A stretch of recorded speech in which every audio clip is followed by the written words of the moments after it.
สบายดีข้าพเจ้าบุญทะโลนทองพิมพาสังกัดอยู่คณะพยาบาลศาสตร์มหาวิทยาลัยวิทยาศาสตร์สุขภาพมื้อนี้ข้าพเจ้าจะมาสาธิตทักษะการช่วยฟื้นฟูชีพขั้นพื้นฐานเด็กเกิดใหม่ระยะทำอิฐเครื่องมือและอุปกรณ์ประกอบด้วยผ้าถาดสำหรับใส่เครื่อง1อันแบก1อัน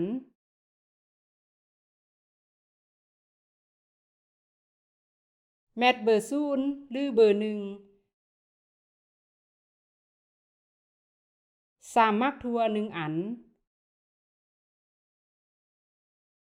มากปัว1อันหูฝังสเตโตโกก1อันท่งมืออาเสือ2คู่ผ้าขนหนูใหญ่1พื้นผ้าออม5พื้น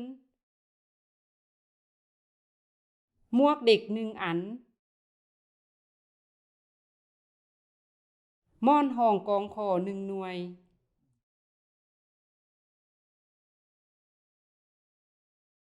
เกี่ยมสถานที่ให้อุณหภูมิห้องอยู่ระหว่าง25ถึง28องศาเซโดยการปิดพัดลมปิดแอร์ปิดประตูปองเยี่ยมเกี่ยมโต๊ะบอนรับเด็กและกวดเบิงความพร้อมของแบกมัด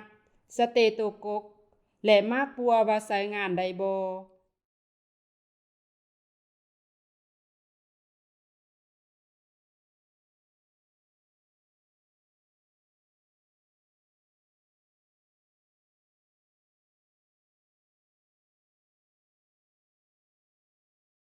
ปูผ้าออมรับเด็กและอุปกรณ์ให้ครบถ้วนสำหรับช่วยฟื้นฟูชีพเด็กเกิดใหม่ระยะทำอิฐและจัดวางให้เหมาะสม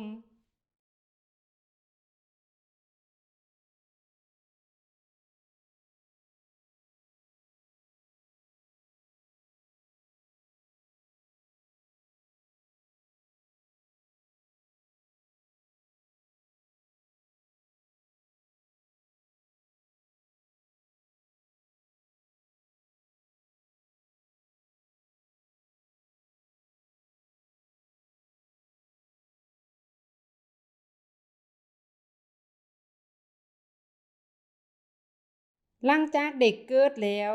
ประเมินว่าเด็กหายใจหรือบ่ถ้าเด็กบ่หายใจเริ่มปฏิบัติการช่วยฟื้นฟูชีพเด็กโดยย้ายเด็กไปวางไว้บนตู้ช่วยฟื้นฟูชีพเด็กจัดท่าเด็กนอนง่ายโดยให้หู้เด็กขนานกับบาไหล่ทั้งสองข้างถ้ามีการอุดตันปากดังให้ดูดออกด้วยมากปัววางหน้ากากให้แจบดีกวมเอาบริเวณขางปากและดังของเด็กบีบแบกแอนมัดด้วยนิ้วมือ2นิ้วภายใน1นาทีทำอิฐแมนบีบ155เพื่อทดสอบหลังจากนั้นแมนบีบแล้วนับ2-3บีบ2-3บีบ2-3บีบเป็นจังหวะด้วยอัตรา 30-50 ครั้งต่อนาที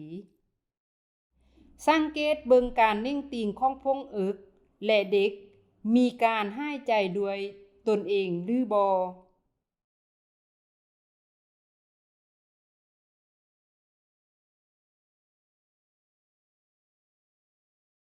ประเมินกรรมจรโดยฟังการเต้นของหัวใจเด็กด้วยสเตโตโกกใน6วินาทีแล้วคูณให้10โดยประเมินทุกๆ1นาทีระหว่างการช่วยฟื้นฟูชีพถ้าอัตราการเต้นของหัวใจต่ำกว่า100ครั้งต่อนาทีให้สืบต่อช่วยหายใจด้วยแบกมัด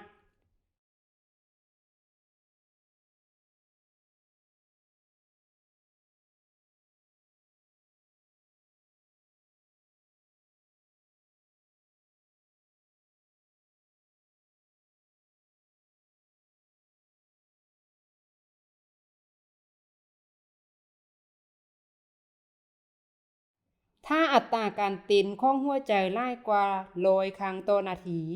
ให้หยุดการช่วยฟื้นฟูชีพเด็ก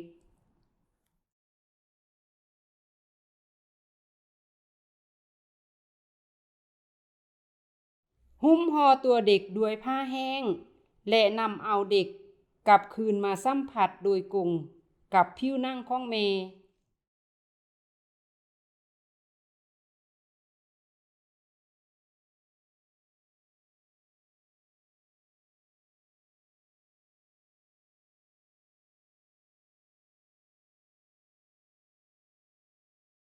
ให้คำแนะนำแก่แม่ว่าเด็กปลอดภัยดีและแนะนำเกี่ยวกับสัญญาณการยากนมของเด็กบันทึกใส่เอกสารพยาบาล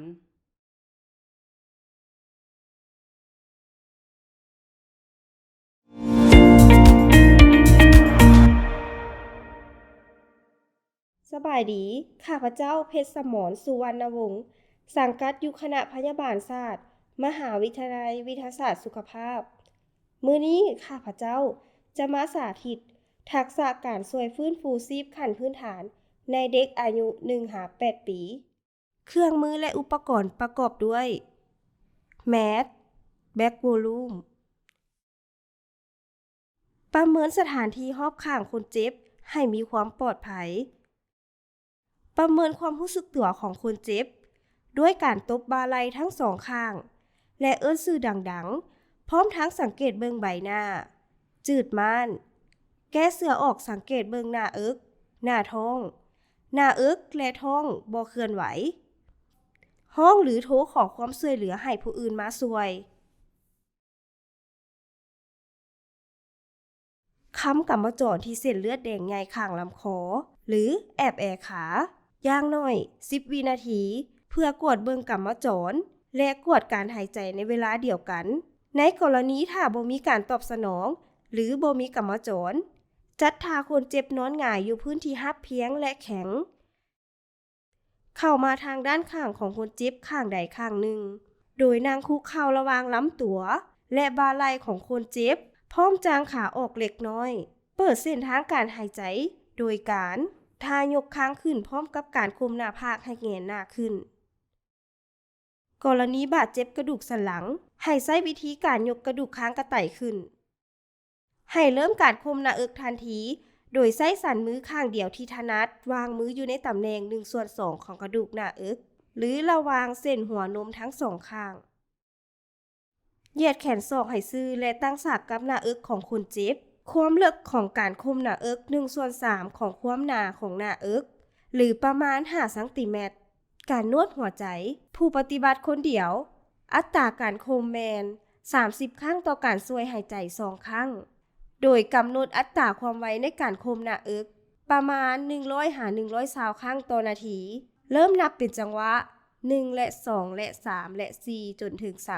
30โดยรักษาความไวให้สม่ำเสมอเพื่อเฮ็ดให้เลือดหมุนเวียนที่หัวใจได้ดีขึ้นเวลาคมให้ปล่อยหน้าอกคืนให้สุดทุกครั้งแต่บ่ให้ยกมือออกจากหน้าอกเพราะจะเฮ็ดให้ตำแหน่งกดมีการคลาดเคลื่อน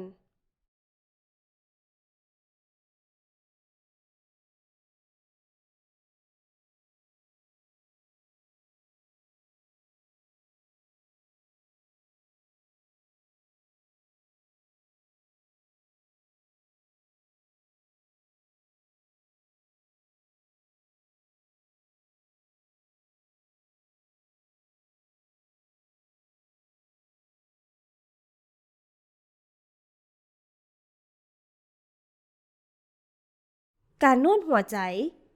กรณีผู้ปฏิบัติ2คนผู้ช่วยหายใจอยู่ด้านหัวของคนเจ็บอัตราการคมแมน15ครั้งต่อการช่วยหายใจ2ครั้งผู้ช่วยหายใจวางเฟสแมสโดยใช้เทคนิค Easy Cam แมนให้วางนิ้วหัวโป้มือและนิ้วซี่ที่เฟสแมสเป็นรูปตัวซีและนิ้วที่เหลือจับมุมค้างกระไตด้านลุ่มของคนเจ็บเป็นรูปตัวอี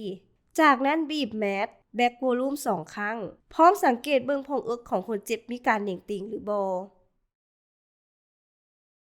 กระตุ้นและเริ่มให้การช่วยชีวิตโดยการเฮ็ด CPR ควรเฮ็ดต่อเนื่องอย่างน้อย5รอบแล้วประเมินคืนหรือประมาณ2นาที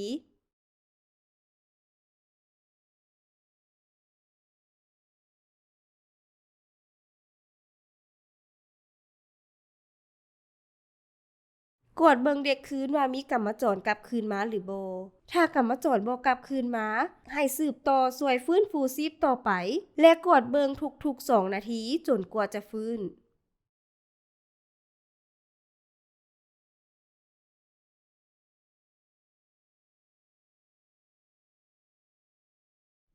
บันทึกใส่เอกสารพยาบาล